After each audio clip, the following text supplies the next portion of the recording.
guys. I didn't see you there. Welcome back for today's news. The weather we're having today is looking almost as good as me. Now let's start off today's news with the legacy of Franklin Pierce. 1847 to 1848, Pierce serves in the Mexican War, achieving rank of Brigadier General. The main thing Franklin Pierce is also known for was letting Bleeding Kansas happen on his watch. Bleeding Kansas was a period of violent political acts due to a difference between an opinion on slavery.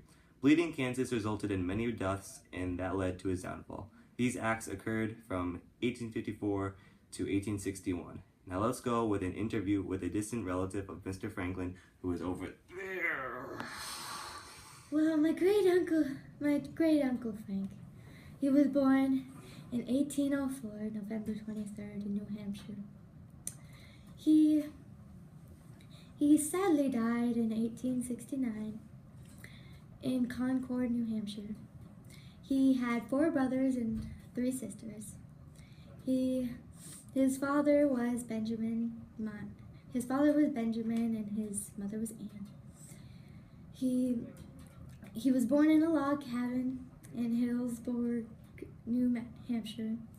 He worked very hard in school and taught himself how to hunt and fish and even fire a gun. He was a handsome boy with curly black hair and dark gray eyes. He was a hardworking child. He learned to love his country a lot. And years after, he found his wife and settled down in a calm city of Concord and gave up politics.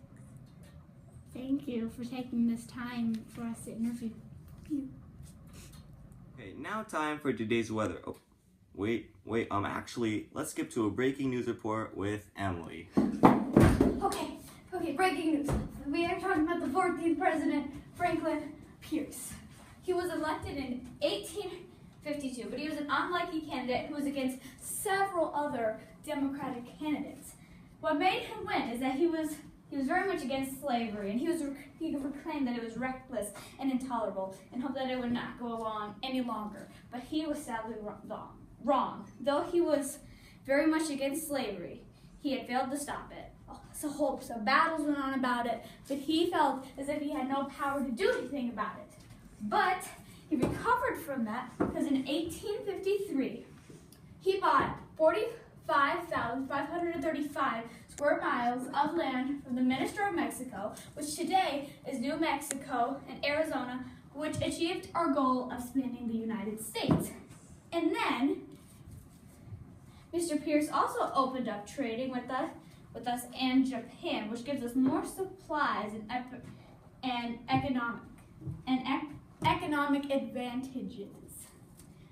But he had a win here, but he lost here because he wanted to expand our southern borders by teaming up with Cuba and Spain. But instead of extending our borders, they ended up saying no, and then we had to sign war papers. So yeah, we went to war. So, as promised to be president, he came up with 3 major propositions, which was, the first one was California would be admitted to the Union as a free, non-slave state. And number 2, the slave trade, not slavery itself, in the District of Columbia was abolished. And 3, the fugitive slave law, which compelled the federal government escape slaves from their masters.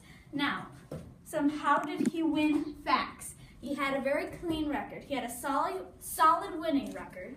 He was known as charming, and he had an affable personality, which made him have few enemies. And also, he could win votes from the South to end slavery.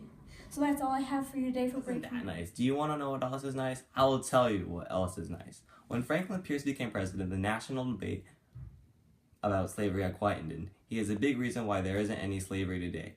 In 1853, Pierce purchased 45,535 square miles of land from the Minister of Mexico, which is now New Mexico and Arizona. This is known as the Gadsden Purchase. Now it's time for our political part of our news. Enjoy. Pierce served in the House of Representatives. Pierce also defended slavery. He denounced that people thought slavery was a good thing. We're reckless fantasies. He also supported a legislative practice known as gag rule. He prevented the House of Representatives from considering anti-slavery petitions. Franklin was a Democrat. He served a term from 1853 to 1857. He was the governor of New Hampshire. He was an unlikely candidate. Not many people thought he would win, but he did. He participated in the Mexican War and was commissioned as a general in the regular army. In March 1837, he was promoted to general. He wanted to emulate his father's heroism and battlefield record, but sickness and issues did not.